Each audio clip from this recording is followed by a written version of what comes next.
අපි අද ඇවිල්ලා ඉන්නේ ඊස්ටර්න් බෝට් රැම්ප් එකට. අද අපි දාන්නේ ඩාවින් වරායට කිට්ටුවෙන්.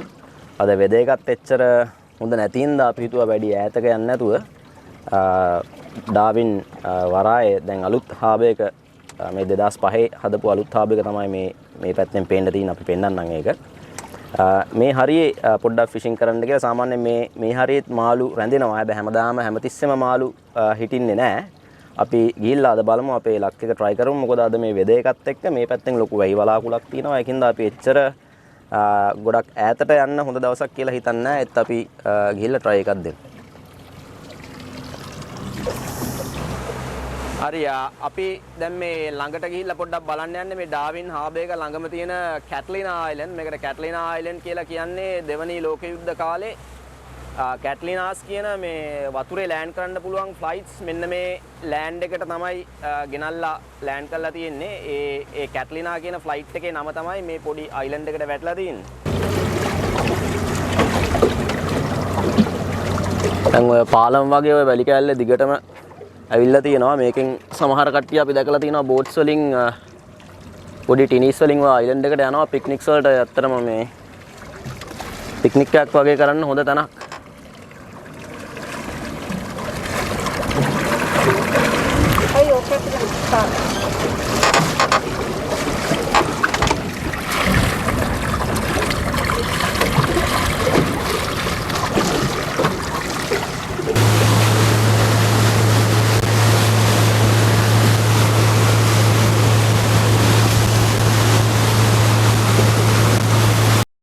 හරි අපි දැන් මේ ඩාවින් හාබ් එක ඉස්සරහාම මේ තියෙන ෆිෂින් මාළු රැඳෙන තැනක අපි try කරලා බලනවා.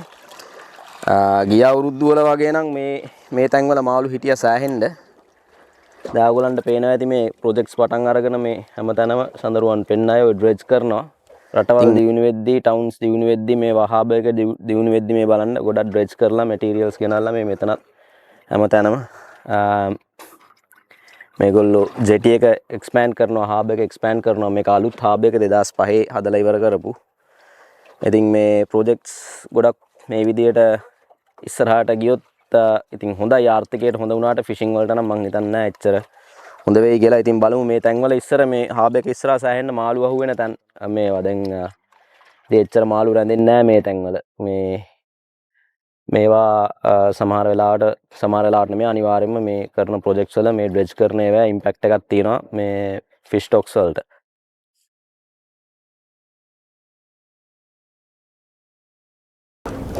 හරි මේ අපිට අහුවෙලා ඉන්නවා පොඩි මාළුවෙක්. මෙයාට කියන්නේ සෑන්ඩ් බෑස් කියලා.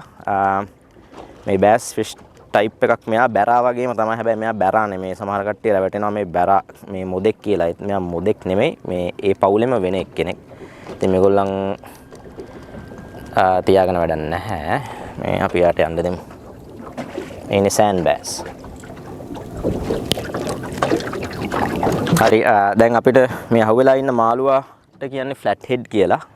මේ සමහර කට්ටිය දන්නේ ෆ්ලැට් හෙඩ් සමහර කට්ටිය චිප්ස් කනවා ෆ්ලැට් හෙඩ්. මේ උනාට දන්නේ නැහැ ෆිෂ් ඇන්ඩ් චිප්ස් කද්දී මේ ෆ්ලැට් හෙඩ් කියන්නේ මෙන්න මේ මාළුවා කියලා.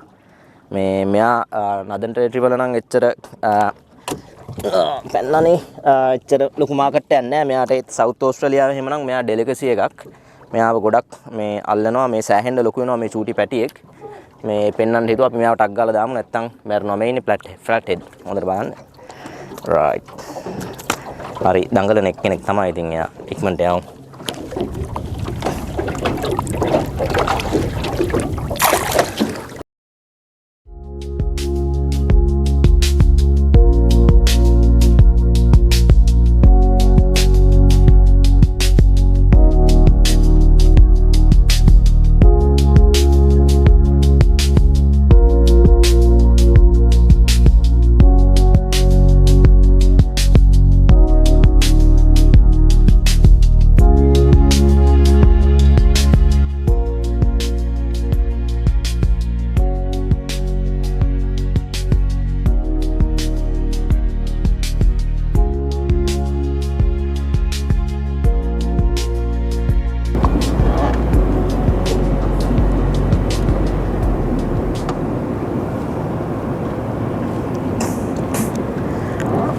ආබේක අවට නම් අද මාළු නෑ වගේ. ටිකක් ඈතට යන්න වෙනවා. හැබැයි රෑ වෙද්දි සමහර විට chance එකක් තියෙයි. මොකද ගෝල්ඩීස්ලා එම ඇක්ටිව් වැඩිපුර ඇක්ටිව් රෑට ඒගොල්ලෝ. ඕ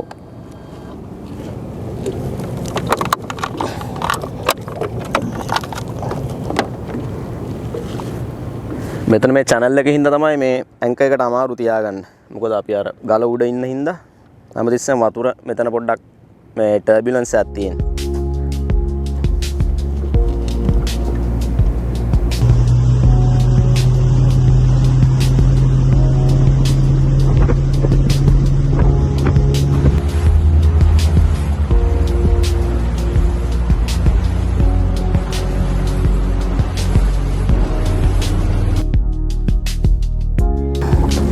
මෙයාට ලංකාවේ කියන්නේ බොරළුවා මං හිතන්නේ. ස්වීට් ලිප් කියලා තමයි මේ කියන්නේ. කරියකට හදන්න පුළුවන් හොඳ මාළුවෙක්. ඉතින් මේ සයිස් එකක් අල්ල ගන්න ඕනේ සාමාන්‍යයෙන්, නැත්තම් පොඩි වැඩි. මෙයා ඉන්නවා සාමාන්‍යයෙන් සෙන්ටිමීටර් 30කට වැඩිය. ස්වීට් ලිප් තමයි මෙයාට කියන්නේ. mother in law's fish කියලාත් මේ කියනවා. මම හිතන්නේ ලංකාවේ කියන්නේ බොරළුවා. මම හොයලා බැලුවා මේ මාළුවා ගැන විශේෂයෙන්. මොකද මට හොයාගන්න බැරි වුණා මෙයාට ලංකාවේ මොකද්ද කියන්නේ කියලා. මට හම්බුනේ මෙයාට ලංකාවේ බොරළුවා කියලා කියනවා කියලා තමයි මට හම්බෙච්ච විදිහට. හොඳ රීෆ් ෆිෂ් කෙනෙක්. මෙයා ඇත්තටම රහයි කරියකට ගන්න පුළුවන් මාළුවෙක්.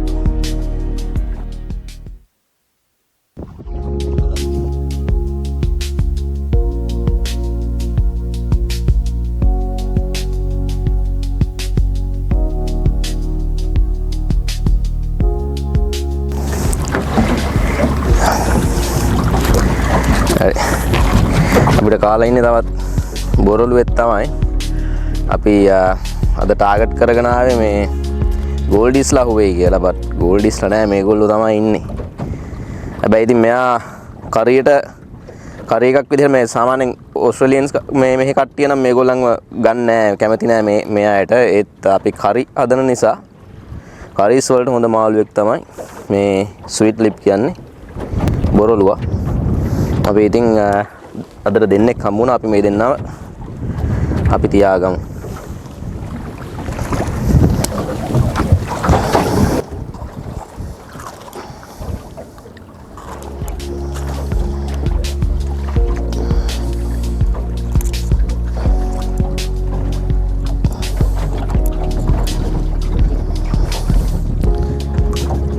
අනික රෙක්‍රියේෂනල් ෆිෂින් වල හැම මාළුවටම ලිමිට් එකක් තියෙනවා. අල්ලන්න පුළුවන්.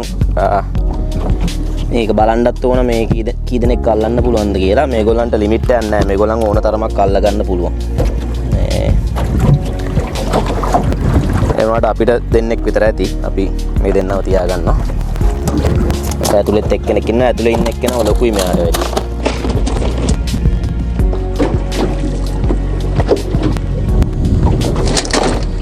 අපිට අහුවෙලා ඉන්න හොඳ කොඩ් කෙනෙක් මේ ඉන්නේ. මෙයාට තමයි ලංකාවේ කොස්සා කියලා කියන්නේ.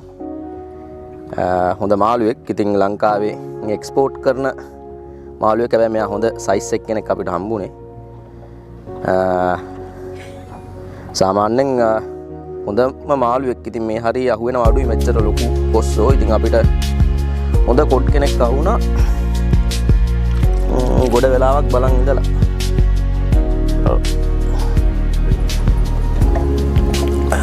හරි අන්තම් පැටලිලා තියෙන්නේ. හරි මේ පොඩි ෂාක් කෙනෙක් අහුවෙලා ඉන්නවා.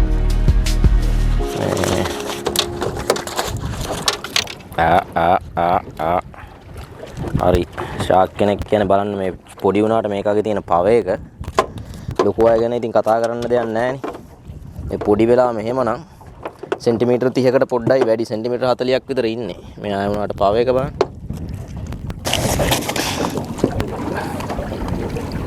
මේ ග්‍රේට් ෆයිට්ලා අරගොල්ලෝ මේගොල්ලෝ නෙමෙයි. මෙයා නිකන් රීෆ් ෂාක් කෙනෙක්. මේගොල්ලන්ව කණ්ඩත් පුළුවන්. මේගොල්ලන්ව ගොඩක් කට්ටිය කනවා. ඔයාට අපි මේගොල්ලන්ව තියාගන්න මෙයාට යන්න දෙමු. හරි මේ ඉන්නේ මේ අපිට අහුවෙච්ච තව ෂාක් කෙනෙක් ෂාක් ස්පීෂි එකක්. මෙයා නිකන් අර ෂවල් නෝස් ෂාක් කෙනෙක්. බලන්න මෙයාගේ මේ බොටම් ෆීඩර් කෙනෙක්. ඒ කියන්නේ මෙයාගේ මේ කට අර ලංකාවේ කියන්නේ ඔය මේ ටැන්ක් ක්ලීනර්ස්ලා වගේ තමයි මෙයාගේ කට පිහිටලා තියෙන්නේ. මේ සෑහෙන පරිසර පද්ධතියට සෑහෙන වැදගත් මාළුවෙක් තමයි. මෙයා සාමාන්‍යයෙන් ආහාරයට ගන්නවා අඩුයි. සාමාන්‍යයෙන් මෙහි ඉන්න නේටිව් කට්ටිය ඇබෝරිජිනල්ස්ලා මේගොල්ලන්ට මාර ආසයි මේ මාළුවට කෑමට ගන්න. ඉතින් අපේ මෙනිව් එකේ මේගොල්ලෝ නෑ. මේ ෂවල් නෝස් ෂාක් කෙනෙක්.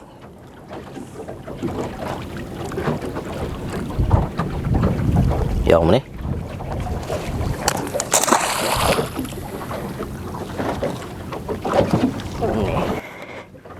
පට්ට අමාරුයි ගන්න.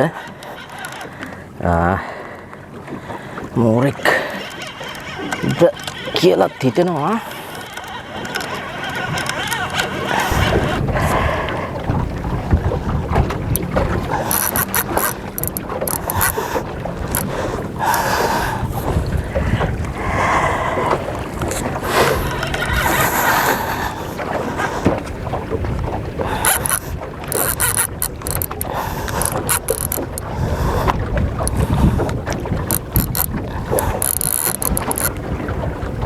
Is it fighting?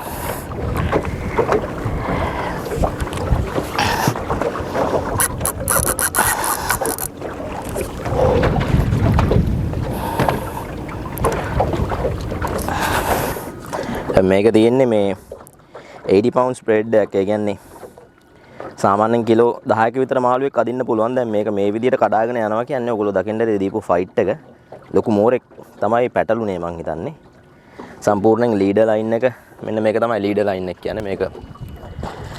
මේක 120 LB ලයින් එකක් මේ තියෙන්නේ. මේ ලීඩර් ලයින් එකත් එක්ක මේ උඩින් මෙතනින් තමයි ගලවගෙන කැඩිලා ගියේ. ඒ කියන්නේ හිතා ගන්න පුළුවන්ද අහුවෙච්ච මාළුවා මං හිතන්නේ කිලෝ 15ක විතර ලොකු ෂාක් කෙනෙක් තමයි මට හිතෙන විදියට ඒ වෙලාවේ අහුුනේ. මේ පාර අපිට අහුවිලා ඉන්නේ ජවලින් ෆිෂ් කෙනෙක්. මෙයාට කියන්නේ ජවලින්. මෙයා පොඩි සද්දයක් දානවා ගාලා කටින් අහුුණාම. ඉතින් එයාට ඒකින්ද මෙයාට නික්නේම් එකක් හැදිලා තියෙන්නේ ඔක් කියලා. හොඳ මාළුවෙක්. ලොකු සයිස් කෙනෙක් නම් ඇත්තටම කෑමට හොඳයි.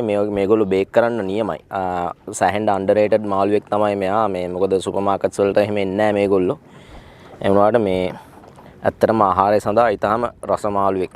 මේ බේක් කරලා එහෙම ගත්තොත් මෙයා ඉතින් චූටි හින්දා අපි මෙයාව යවනවා. ලොකු වෙලා ආයි දවසක අපි අල්ලගමු.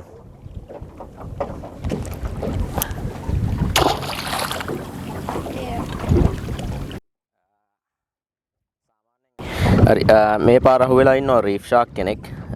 මෙයා සාමාන්‍යයෙන් සෙන්ටිමීටර් 50ක් විතර දිග රීෆ් ෂාක් කෙනෙක්. කැමරට ගන්න පුළුවන් සයිස් එකේ කෙනෙක්. හැබැයි මේගොල්ලන්ව කැමරට ගන්නව නම් ටක් ගාලා මේගොල්ලන්ව අල්ලලා මේගොල්ලන් මේ ත්‍රෝට් එක කපලා බ්ලීඩ් කරන්න ඕනේ. මොකද ඒ හේතුව තමයි මේගොල්ලන්ගේ මේ තියෙනවා සෑහෙන වැඩිපුර මර්කරි කන්ටෙන්ට් එකක් මේගොල්ලන්ගේ මේ ඇඟේ සහ මේ බ්ලඩ් වල. ඉතින් ෂාක්ස්ලාව තියාගන්නව නම් අනිවාර්යෙන්ම බ්ලීඩ් කරන්න ඕන. එහෙම නැත්නම් ටක් ගාලා මේ මැරෙන්න කලින් මේගොල්ලන් සාමාන්‍ය ෂාක්ස්ලා මැරෙන්නේ නැහැ ලේසියෙන්. මේගොල්ලන්ව නැත්තම් රිලීස් කරන්න ඕනේ. එහෙම නැත්තම් මේ බ්ලැක් ටිප් රීෆ් ෂාක් කෙනෙක්. මෙයා මෙතන මේගොල්ලන් අනිවාර්යයෙන්ම කැමරට ගන්න පුළුවන් මේ වර්ගයක් තමයි මේ ෂාක්.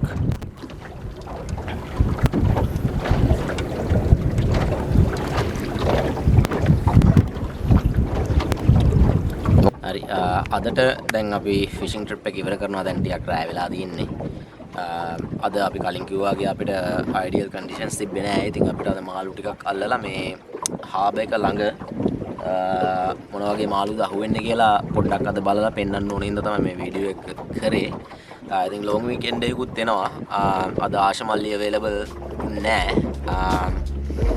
අපි ඊස්ටර් හොලිඩේ එකේ අපිට ඈතට යන්න බලාපොරොත්තු වෙනවා. එතකොට ඒ ඊස්ටර් හොලිඩේ එකේ අපේ තියෙන මේ ටයිට් කන්ඩිෂන් එක සහ වින්ඩ් කන්ඩිෂන් එක දැන් දැනට මේ වෙනකොට සයික්ලෝන් එකක් තියෙනවා අපිට කිලෝමීටර් 250ක් විතර එළියෙන් ගැඹුරු මුහුදේ. ඉතින් ඒ කන්ඩිෂන්ස් එක්ක සරින් සරයට වහිනවා උලන් වැඩි ඒකින්ද අපි අද ඇතට ගියේ නෑ. නමුත් නෙක්ස්ට් වීකෙන්ඩ් එක හොඳ වෙයි කියලා හිතනවා. අපි නෙක්ස්ට් වීකෙන්ඩ් එක ටිකක් ඈතට ගිහලා හොඳ මාළු ටිකක් අල්ලගන්න බලාපොරොත්තු වෙමින් අපි අදට නවත්තනවා. ඉස්සරහට හම්බෙමු.